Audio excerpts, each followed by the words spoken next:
Welcome back. Well, the numbers are historic, and it's prompted swift reaction about the fiscal situation at City Hall and city spending. The city facing a shortfall of over $52 million next year. Property tax increases could be in the double digits, and that's even with millions cut from the budget, and that's in 2024 alone. How did it get this far with the city's fiscal situation? Jason Abig is with the Greater Saskatoon Chamber of Commerce. He joins us right now. He follows us quite closely. Mr. Abig, I want to thank you so much for taking some time for us today.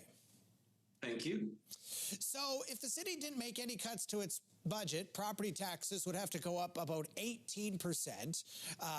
If the city cut just over $15 million from its budget, the property tax increase is about 13%.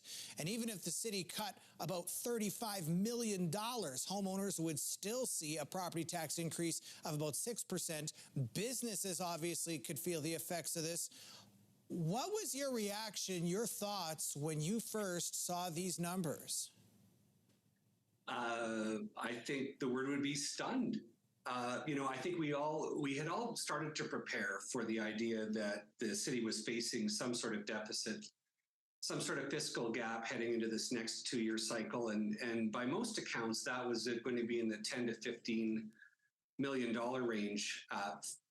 I think the numbers released yesterday were characterized by the CFO of the city himself as unprecedented. It is a massive number. It is a massive number, and it's a much bigger number than I think most of us would have anticipated. I mean, you're with the Chamber of Commerce. What are you hearing from your membership and business leaders since this information has come out?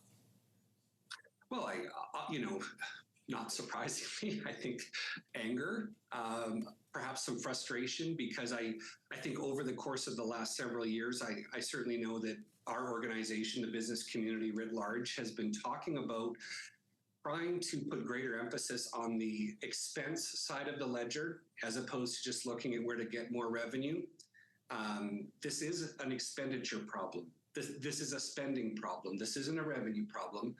And the challenge of today has really just sort of snowballed over the past several years, where the business community, among others, were asking decision makers to try and dig as deep as they could to try and find savings and efficiencies within the city itself versus coming back to ratepayers. And so I think it's fair to say, I can say this pretty unequivocally, 18% is not on.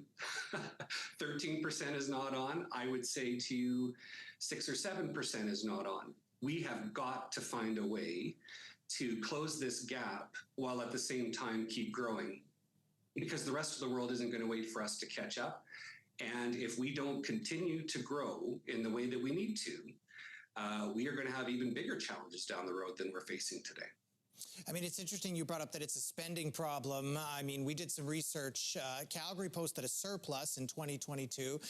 Edmonton, the city of Edmonton, posted a surplus. The city of Regina posted a small deficit, around $1.6 million.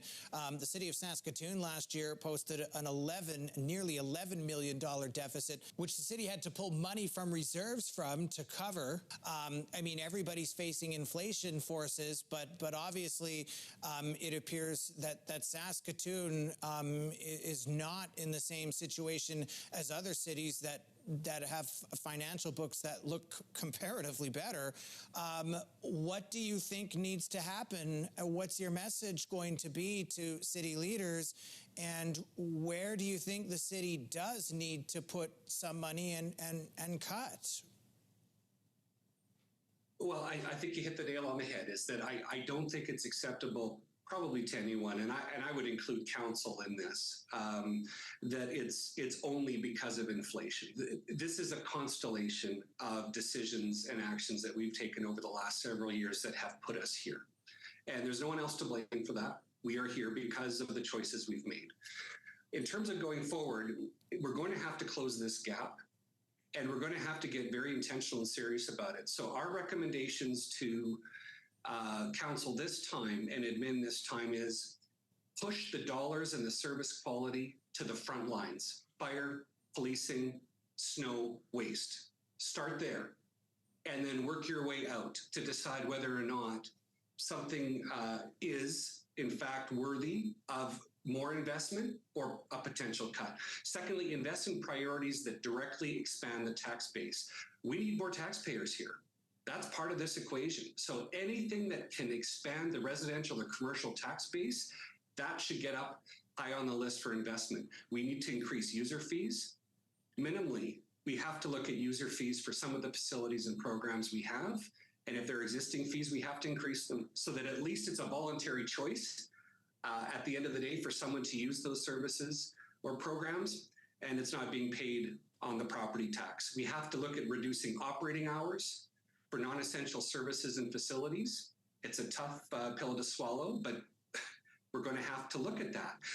And then lastly, we're going to have to eliminate mid-management positions and adjust remaining roles within City Hall. Everything I have just outlined for you is exactly the set of decisions and hard choices that businesses and households have had to make over the last several years, where you have to make trade-offs, you have to make sacrifices. Not everything can happen all at once, and we can't have everything we want. And so we're going to have an adult conversation about this, Matt. The good news is that the city's admin and council has been wise about giving us a lot of runway. We have 5 months. We have 5 months to sort this out and work on this as a community. And so we have runway. Let's see how far we can push this conversation and try to arrive at something that is workable heading into the next budget cycle.